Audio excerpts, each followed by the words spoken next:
When news broke that Kate Middleton allegedly had to take a fertility test before marrying Prince William, there was a strange cognitive dissonance at play. This is a modern princess who's supposedly helping bring the monarchy into a new relatable era, yet it's clear the royal family still measures a woman's success by her fertility. The hereditary principle already hangs by such a precarious thread.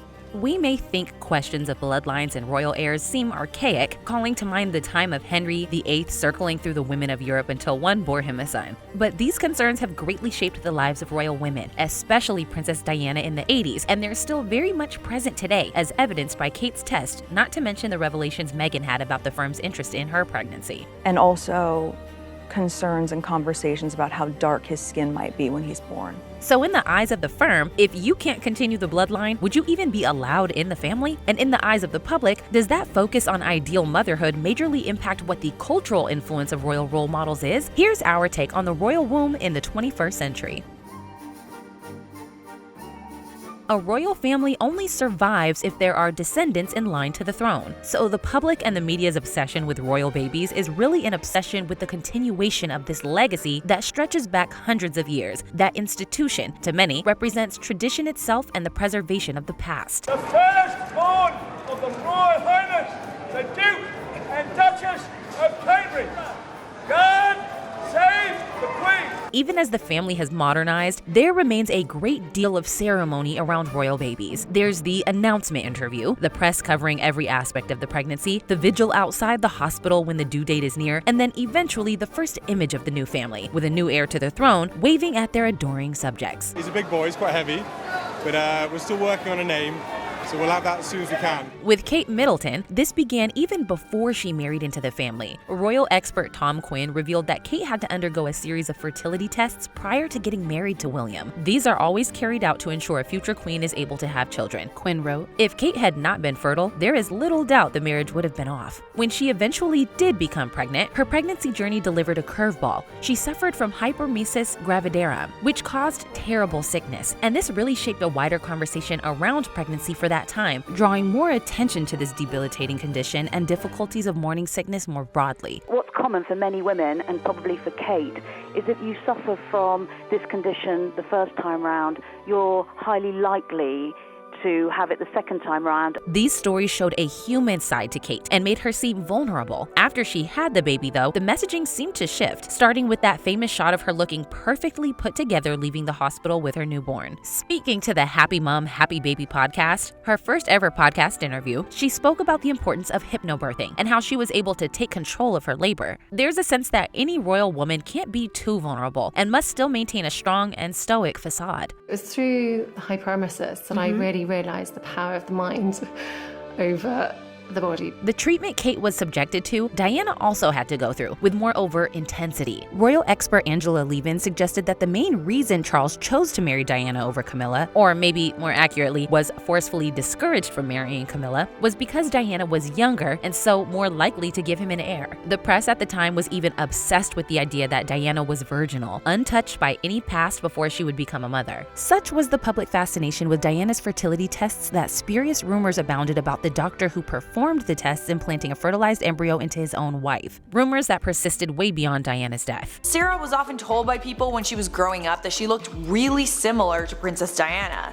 And I mean, like, she does. Like, how uncanny is that resemblance? Due to the protectiveness around Diana's motherly body, it was seen as a huge violation when paparazzi photos of her pregnant in a bikini were published in 1982. The Queen called it the blackest day in the history of British journalism. Meanwhile, crazy rumors of her royal womb getting infiltrated have never died down. To this day, it's widely believed that Charles is not Harry's father. Okay, so what if I told you that Prince Harry doesn't actually have any royal blood in him? Despite Harry and the supposed true father, writing instructor James Hewitt, both categorically stating this would be impossible as Hewitt met Diana after Harry was born. Operation Paget, the 2004 Met Police inquiry into the many theories around Diana's death, had to disprove, among other things, that she wasn't pregnant at the time. Even though that baby wouldn't have had any claim to the throne, the fascination with the royal womb continued.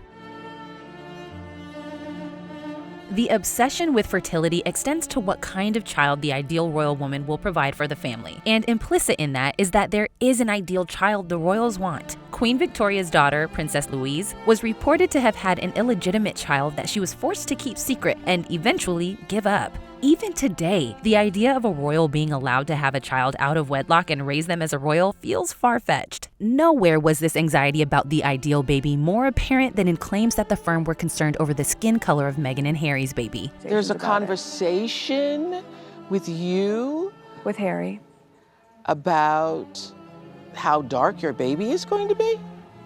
Potentially, and what that would mean or look like. Again, this comes back to bloodline and the importance of royal blood. Historically, the royals have married among themselves, pairing up with other royal families and even semi-distant relatives. But Meghan obviously is not from any such line of European rulers. So the fear about Archie's skin color seems rooted both in racism and in a fear that the royal blood is being diluted, that Meghan's and Harry's children would be less royal. Similarly, the Queen's cousins Catherine and Nerissa Bowes-Lyon were hidden away from view and declared legally dead because they were disabled and didn't conform to the image of what a royal should look like. Again, the concern was the public perception of the bloodline. Their professionally diagnosed idiocy and imbecility would make people question the integrity of the bloodline. Famously, there was one royal woman who didn't have children, Queen Anne, whose nickname, the Barren Queen, referred to the fact that she had 17 children, none of whom survived. The eldest lived to 11. Ironically, the only reason Anne became queen was because fertility issues elsewhere in the family led to her unlikely ascension. But the fact she tried so many times to produce an heir despite her much publicized health issues shows how essential that was to the queen's role. The very loose adaptation of her life, The Favorite, underlines the significant emotional trauma these experiences must have inflicted on Queen Anne, who's depicted as keeping a rabbit in memorial for each child she lost and acting chaotically, erratically, and recklessly as a result of her pain. Each one that dies, a little bit of you goes with them.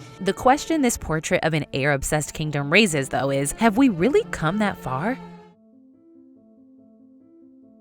We may think of royalty as a fairy tale, but at the end of the day, it's a job. If there were a job description for a female monarch, then surely at the top of that list would be to produce an heir. Darwin had nothing on you lot. And even though there's 2 people involved in making a child, it's women who have their fertility poured over. Meanwhile, the job of being a royal woman only begins with siring an heir. After that, it's largely about being a mother, not just in the family, but in the nation as well. We saw this when the Queen died in late 2022, and tributes didn't just refer to her as a monarch or a head of state, they referred to her specifically in familial terms.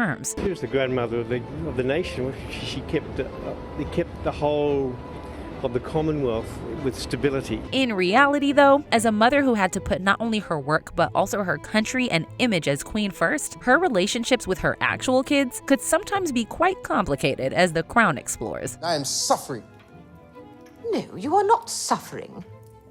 We're all suffering having to put up with this. While she fulfilled her royal duty by giving birth to 4 potential heirs, she had a lot less time and concern for their emotional needs and development. Today, the UK press shows affection for future Queen Catherine by showcasing her virtues as a mom. And since it's recently shifted to cast Meghan Markle as more of a villain, it's a lot less interested in any charming details of Meghan's mom life, instead focusing more on negative family stories like her being estranged from her father. She's pretty much ghosted all of her family, on her mother's side and my side. All of this comes back to the idea of the family unit. Princess Diana may have been a thorn in the side of the firm, but the images of her comforting children and doting on her own children always made her beloved in the eyes of the public. Even the anxiety around royals marrying divorcees speaks to the same issue. Within the traditional family unit, the woman's role as the mother and the bearer of children is paramount. Since Kate became a mother in 2013, we've watched in awe as she performs her royal duties and charity work,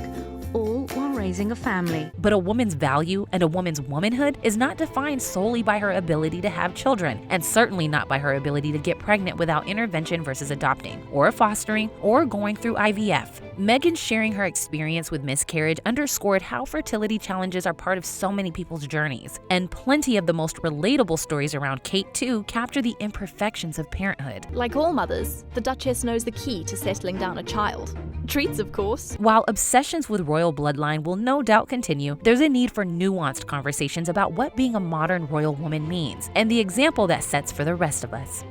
That's The Take. Click here to watch a video we think you'll love, or here to check out a whole playlist of awesome content. Don't forget to subscribe and turn on notifications.